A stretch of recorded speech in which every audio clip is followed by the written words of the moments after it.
మీ పుస్తకం చదువుతుంటారు సార్, కృతజ్ఞత, గ్రాటిట్యూడ్ అంటారు కదా, డిఫరెంట్ అర్థం ఉంది సార్ దానిలో. కృతజ్ఞత లేని శవాన్ని కూడా కుక్క కూడా ముట్టుకోదు. నీ జీవితం అంతా నువ్వు త్యాగం చేసిన చాలా మంచివాడని ఎవ్వరిని అనదు. మన గురించి వాడు ఒకడు వెనకాల మాట్లాడుకుంటున్నాడంటే వాడు వెనుకున్నాడు, మన ముందున్నాం. వీడి దగ్గర ఇంత అబండెంట్ టాలెంట్ ఉంది, మనం వీడిని పైకి తీసుకురావాలి అని నన్ను జబ్బబట్టుకుని పైకి తీసుకొచ్చి ఫస్ట్ టైం ఫ్లైట్ ఎక్కించింది చిరంజీవి గారు. Wonders cannot be made Vamsi, they happen. Brahmanandam is an wonder. Podcast చూడలేకపోతున్న వాళ్ళ కోసం వెరీ క్యూరియస్ బైట్స్ అన్నింటినీ తీసుకొచ్చి ఈ క్లిప్స్ ఛానల్లో వేస్తున్నాం. డూ సబ్స్క్రైబ్ రాటాక్స్ క్లిప్స్.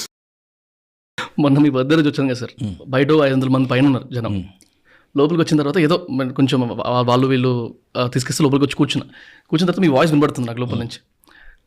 నాకు తెలిసి ఇక్కడి నుంచి అంటున్నారు మీరు, అంటే కొంచెం గట్టి వాయిస్తోనే, రే ఇక్కడ ఎక్కువసేపు ఉండకూడదు, ఫోటోలకి వెళ్ళిపోవాలి, ఎక్కువసేపు ఉండకూడదు అనుకుంటా, ఇలాంటి ఇలా ఉంటుంది. అది గుర్తుంది నాకు. అదే అంటే